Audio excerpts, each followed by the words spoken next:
Thanks for getting your day going with us as we help you plan for the big events in your neighborhood. The Weather Channel has you covered from coast to coast. Now, right now, it's Florida and the Carolina Shore is going to be on guard here. The lifeguards here on duty as storms threaten to ruin some of our outdoor plans out there. It's another day across Central Florida. We're going to be watching them very closely. I refreshed the radar a few times in Florida this morning. Like, wait, is this yesterday or today? Right. Because it looks awful similar. Right along the Gulf Coast. It's been real active the last few days. We've had a lot of storms and a lot of severe weather. I seriously just looked at it. I'm like, wait a minute, did we refresh? Hey. It doesn't look exactly like yesterday morning. Yeah. We promise you we're live.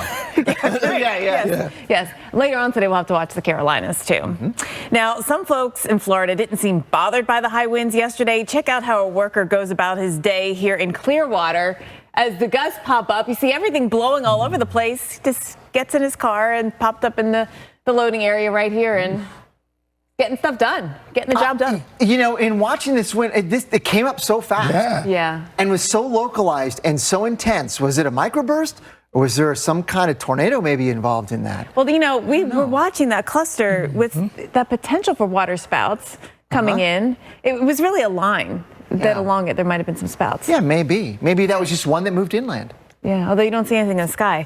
Well, a lot to talk about today. We're going to dive into today's big deal. Well, we could see more dangerous storms actually fire up across the Carolinas today. Our virtual view of Charleston showing what it could look like later today as the storm that really ramps up. Rain like this could be heavy at times. All hazards are possible, including damaging wind and hail as well. Here's your timing, Charleston. Most of your day looking pretty good, but once we hit about 5 o'clock, thunderstorms start to work into the area. They'll be around through at least about 7 o'clock or so. And before they get here, by the way, it's going to be a pretty warm and humid day. Temps are going to head up into the 80s. Dew points are climbing as well. It'll just feel like there's that chance of thunderstorms. And we've got the risk out there across North Carolina, South Carolina, Myrtle Beach, up towards Raleigh. That's the area that most likely could see severe weather. Charleston's possible. Greenville, it's possible. Asheville, it's possible. But we'll have to keep a closer watch there in that triangle area. Even this morning, where some thunderstorms are out rolling just north of Charlotte right now. Charlotte, you were actually pretty foggy with temperatures in the mid-60s, dew points in the mid-60s. It's a really kind of soupy air mass out there. But there is a couple thunderstorms up to the north, not severe. That risk we'll watch ramp up through the day. Mention those dew points. I mean, already you've got a dew point of 67 in Florence, 70 in Charleston. It is really sticky out there, really humid. That kind of air can lift really easily and grow into those big, tall cumulonimbus clouds. Already some instability building, too. So let's take a look at how we are going to see things play out with thunderstorms moving in. Now, hard to predict exactly where they will be. You see how they're very scattered in nature. But the timing of it is through the afternoon, especially late afternoon, and continuing even to tonight. Could be a loud one there around Myrtle Beach and even over towards Wrightsville Beach and Wilmington. We've got thunderstorms even this evening, a few continuing overnight before things do quiet down in the overnight hours. Last stop is Charlotte. There are a few showers around this morning, mainly north of town, but it's really this afternoon, 4 o'clock, 5 o'clock. That's when thunderstorms come smashing in. Really going to make a rough rush hour here, Greg, for folks in the Charlotte area. Yeah, indeed. Just in general. You got to go take a dip and see. They say stinging marine life or something. Yeah, right. Okay. Yeah. Gosh, I'm going to be there in like a month. I don't want to see a purple flag. I think they're just there through the summer. You know, look, there's sea life habitat. in the sea. Yeah. You're in their Can't territory. they just go somewhere else for a little while? I think they like the out to warm sea water for a bit. like I we know. do. Yeah. You know? Hey, got to share the bath water, right? It's going to be really hot today. And you know, the fact that it's going to be in the upper 80s along the 38 beaches is pretty warm for this time of year, what the feels like. But this is downright sweltering in South Florida. 103, the feels like? We were talking earlier this morning before the show. That's too hot, even for the beach. There is a point where it's too hot for the beach. I'm sorry. It does. I think, and part of the reason why the heat indices are so high is because the dew points are so high. Yeah. One of the reasons why the dew points are so high is because the water's so warm. Right. They work together. You can oftentimes get a sense for what the dew points are going to be like near the water based on the water temperatures. Right. Water temperatures are above average by several degrees helping to bring those dew points up, and the heat indices follow. And it affects everything, the overnight temperatures, right? Yeah, it's full circle. We'll be chatting more about this here, but we also want to... When Otis, too, I mean, came in, smashed in. It was rapidly intensified here in an extreme, most extreme way.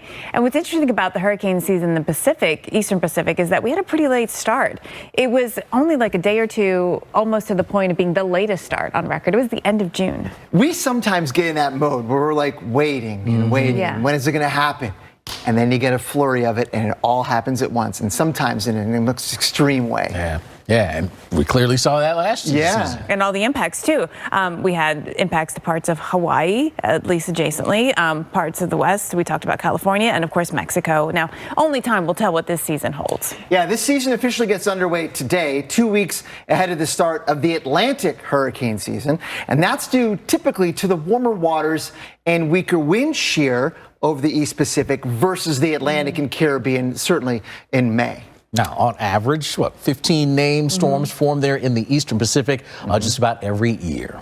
Last year's storms, we had, of course, we talked about Otis, but, you know, Dora that moved well south of the Hawaiian Islands here, perhaps influenced the wind field overall. Hillary, I mean, those are the notable ones. And often is the case in the Eastern Pacific. A lot of them go unnoticed. We had 17 storms. We had 10 hurricanes, eight major hurricanes, but most of them away from land. That's the preferred track, is to move away from Mexico and into the Pacific Ocean, where they ultimately, more often than not, meet their demise over the cooler waters. They don't always do that, as you saw that there with Dora in particular. But a lot of them form, they get real intense, and then they move away from land, and we never hear from them again. Right.